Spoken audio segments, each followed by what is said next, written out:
రాఖీ అంటే కేవలం చేతికి ఒక దారం కట్టడం మాత్రమే కాదు. రాఖీ అంటే అది ఒక హామీ.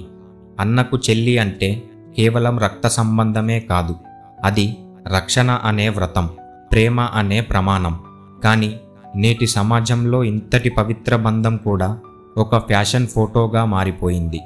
ఒక ఫోటో, ఒక స్టోరీ, ఒక పోస్ట్, అంతే. కానీ దాని అసలు అర్థం మర్చిపోతున్నాం. రాఖీ అనేది కేవలం బహుమతి కోసం కాదు, అది బంధాన్ని కాపాడటానికి. చెల్లి నవ్వు కోసం ఒక అన్న ఎంతటి కష్టం అయినా భరిస్తాడు. అన్న గౌరవం కోసం ఒక చెల్లి ఎంతటి బాధనైనా దాచుకుంటుంది. ఈ పండుగ మనకు చెబుతున్నది ఒకటే: రక్తంతో కలిసిన బంధం కంటే హృదయంతో కట్టుకున్న బంధమే శాశ్వతం.